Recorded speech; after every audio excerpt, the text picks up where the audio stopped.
Indian orthodox വിഭാഗം പറയുന്നത് എല്ലാം പച്ചക്കള്ളമാണ്. ഏറ്റവും വലിയ ഒരു പ്രചരണം വിദേശാധിപത്യത്തിനെതിരായി നമ്മുടെ വിദേശാധിപത്യത്തിനെതിരായി കൂനൻ കുരിശ് സമരം നടത്തി. കാലം ചെയ്ത പരിശുദ്ധ പൗലൂസ് തിതിയൻ കാതോലിക്ക ബാബയുടെ കൽപ്പനയുണ്ട്. ഇത് വിദേശാധിപത്യത്തിനെതിരായിട്ടുള്ള ഒരു സമരമായിരുന്നില്ല കൂനൻ കുരിശ് സത്യം. പിന്നീട് അദ്ദേഹം അധികം കൽപ്പന എഴുതാൻ ജീവിച്ചിരുന്നില്ല. അദ്ദേഹത്തെ ഉറക്കി എന്ന് പറയുന്നതാണ് സത്യം. അതാണ് യാഥാർത്ഥ്യം. വളരെ കഷ്ടമായി പോയി. ഞാൻ ആ കൽപ്പന ഈ സ്ക്രീനെ നിങ്ങൾക്ക് കാണാം. സ്ക്രീനെ നിങ്ങൾ ആ കൽപ്പന കാണുന്നുണ്ട്. കണ്ടോ? ഈ കൽപ്പനയ്ക്കകത്ത് വളരെ കൃത്യമായിട്ട് അദ്ദേഹം പറയുന്നുണ്ട്, ഈ വിദേശാധിപത്യത്തിനെതിരായിട്ടുള്ള പോരാട്ടമായിട്ടാണ് പലപ്പോഴും ഇത് ചിത്രീകരിക്കപ്പെടുന്നത്. ഈ വിശ്വാസത്തിന്റെ സംരക്ഷണത്തിന് വേണ്ടിയാണ് മട്ടാഞ്ചേരി കൂനൻ കുരിശ് സത്യം നടന്നത്.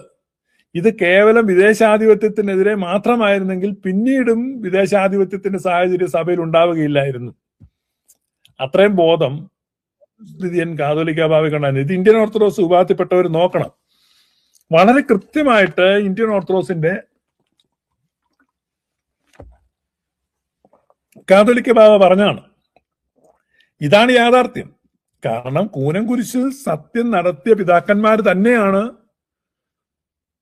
ഗ്രിഗോറിയസ് അബ്ദുൽ ജലീൽ ബാബയെ ഇരുകൈ നീട്ടി സ്വീകരിച്ചത്. അപ്പൊ അവരുടെ പ്രതിഷേധവും അവരുടെ സമരവും അവരുടെ ഉഗ്രപ്രതിജ്ഞയും കേവല വിദേശാധിപത്യത്തിനെതിരായിട്ടല്ലായിരുന്നു, മറിച്ച് കത്തോലിക്ക ദൈവശാസ്ത്രത്തിനെതിരായിട്ടുള്ള സമരമായിരുന്നു. ഇന്ന് ആ കത്തോലിക്ക ദൈവശാസ്ത്രം പറയുന്ന ആളുകളെ വിളിച്ച് ധ്യാനം നടത്തിക്കുകയാണ് യാക്കോബായക്കാർ. കൂനൻ കുരിശിന്റെ മക്കളാണോ? ആണോ? കത്തോലിക്കരുമായിട്ട് സഹകരിക്കരുതെന്നോ അവരെ കണ്ടാൽ മിണ്ടരുതെന്നൊന്നും അല്ല. അവരുമായിട്ട് സഹകരിക്കാം, അവരുമായിട്ട് യോജിച്ച് പ്രവർത്തിക്കാം. ഐക്യത്തിന്റെ കാലഘട്ടമാണ്. പക്ഷെ നമ്മുടെ ദൈവശാസ്ത്രവും നമ്മുടെ ആരാധനാക്രമവും പരിശുദ്ധമായി സംരക്ഷിക്കപ്പെടണം. നമ്മുടെ ദൈവശാസ്ത്രത്തിൽ മായം കലർത്തുവാൻ അവർക്ക് അവസരം കൊടുത്തുകൂടാ. ഇതാണ് കൂനൻ കുരിശിന്റെ സത്യം സംരക്ഷിക്കപ്പെടണമെന്ന് പറയുന്നത്. അപ്പൊ അതെല്ലാം കോംപ്രമൈസ്ഡ് ആയിപ്പോയി. വളരെ ദയനീയമായ സ്ഥിതിയാണ്. ഇനി മറ്റൊന്ന്, ഇതൊന്നാമത്തെ പോയിന്റാണ്. ഈ കൂനൻ കുരിശ് സത്യത്തെ പറ്റി ഇന്ത്യൻ ഓർത്തഡോക്സുകാർ പറയുന്ന നുണ, അത് നുണയാണെന്ന് അവരുടെ കാതോലിക്ക ബാവ ഇട്ട കൽപ്പനയാണ് ഞാനിപ്പോ സ്ക്രീനെ കാണിച്ചത്. നിങ്ങൾ ആ കൽപ്പന ഉണ്ടല്ലോ.